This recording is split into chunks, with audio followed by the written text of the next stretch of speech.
I volunteered for the U.S. Army at the same time everyone else was protesting against the war in Iraq.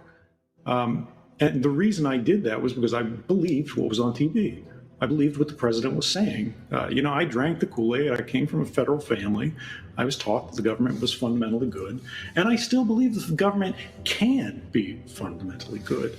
But I have realized through my experience and through discoveries of the fact that the private truths known to and held by governments are often very different. And in fact, we're completely the opposite of their public statements and public promises, their claims of a duty, a sense of obligation to the public, what those happen to be. That tension there is the teachable lesson. I should have paid more attention. I didn't, because I simply had faith. I was privileged. I wasn't impacted by any of these policies. Most of my political understanding came from, the Hollywood movies and culture. And the reality is, if you're always portrayed as the good guys, you begin to believe that you are the good guy, particularly when you start to associate with them, particularly when you get, secret handshakes and top secret clearances and polygraphs and all the fun accoutrements of being, on the inside. And I was sheltered from the kind of hard political thinking because of the fact that I worked in technology. And this is what's happening at Facebook today. This is what's happening at Google today and Microsoft today, at Amazon today. Is we begin to see the same kind of awakenings that I went through as a young man beginning to be replicated in a new generation of young people, because the reality is all work is political work.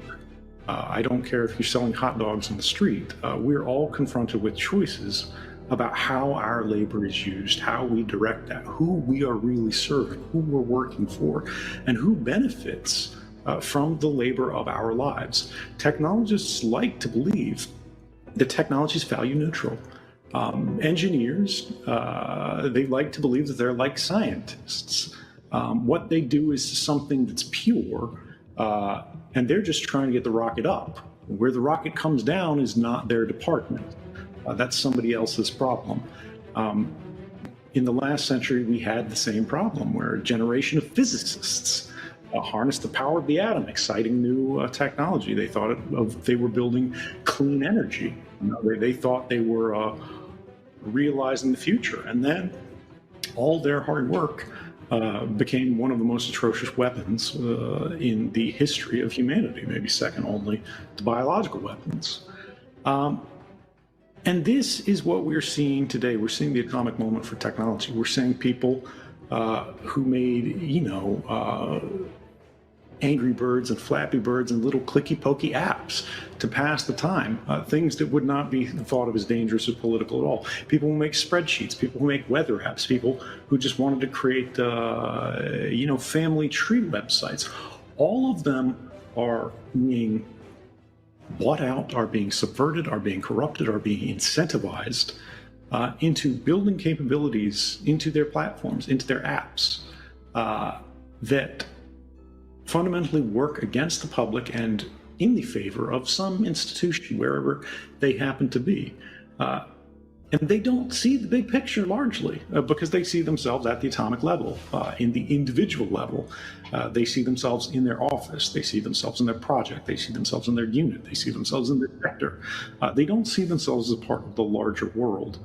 But the longer that we do that, the more and more problems are being created at scale, sub rosa, beneath our notice. But they're building up and aggregating until we see a catalyzing event, like a George Floyd, where all of these people who didn't realize the impacts of all the things they did, all the politicians who made the votes to say, hey, all this leftover equipment from Iraq, why don't we give that to police departments so, it goes to a positive use? And now suddenly you see that our police look like stormtroopers in a film, black uniforms, black guns, black everything, they're just missing the skulls on the helmets. And I think when everyone out there, when all of you, when everybody who's connected, wherever you are in the world right now, you're listening to this, you're thinking about this, I want you to think about the world. I want you to think about the news that you see in every day, and just think: did you agree to this? Does this represent you? Is this what you want? Is this how things should be? Only on Be Positive. And I think, Congress would say that it doesn't matter, the majority won. The police would say you don't have a choice, stop resisting. And Facebook would say that you actually did consent. But I don't think you did, and I bet you don't think so either. They pretend that we consent. They pretend we agree because of where we were born, or where we have no choice but to live, or simply because we had to click that OK button in order to use our phone, in order to survive, in order to connect.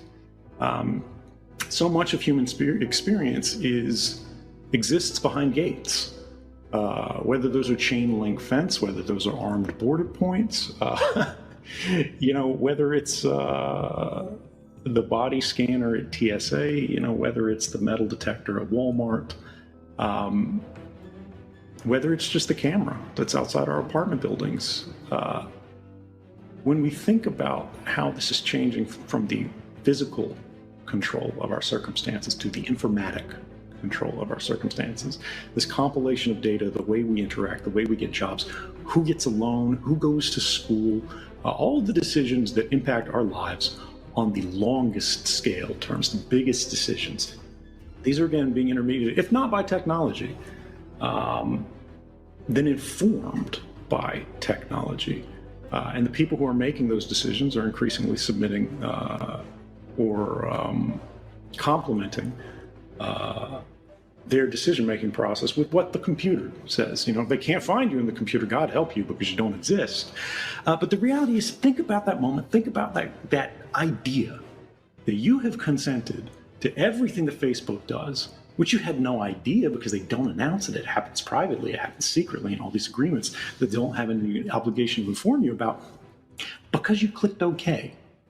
You didn't know what you were agreeing to. You couldn't have known what you were agreeing to without reading all of this legalese, which the very first point of which is always these terms are subject to change at any time without notice. So you would be wasting your time if you read it.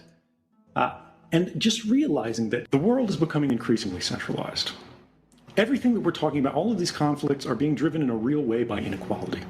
Whether we're talking about access to medical care in a pandemic, whether we're talking about access to justice in a brutality crisis, right? There are haves and there are have-nots. And we see institutions, we see corporations are the haves, and increasingly the individual, the family, the community are the have-nots. And we ask, how did this come to be? Did we vote on that? Did we have any influence of that? And it intentionally happened behind closed doors. It intentionally happened quietly.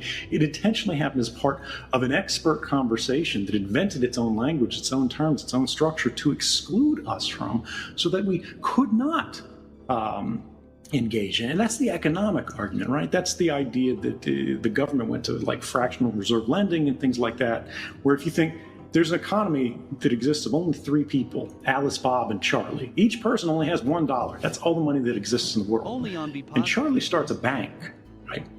Now, Charlie only has $1, but he can lend out more than $1 because he's running a bank. He loans that out on the basis of the deposits that he has in hand. He has now created money. He gives that to Alice, who wants to start a store. And now Alice owes whatever money that she borrowed from Charlie from the bank, plus more money that she has to either give up from what she had or get from Bob, because it has to come from somewhere. And no matter what the interactions are between Alice and Bob, no matter what they do, all these rounds of the game, eventually every interaction that they have with the bank, every interaction that they have with these privileged classes that can create money in ways that we can't, that can create power in ways that we can't, the bank ends up with more, and we end up with less. It is inevitable. It is how the system is designed. That dynamic is being replicated in technology now, where Google, Facebook, these guys have the first mover advantage. They know more about everyone than any of us. And in order to use your phone, In order, you got to create a Gmail account, you got to sign in to the Google Store, you got to create an iTunes account, all of this stuff.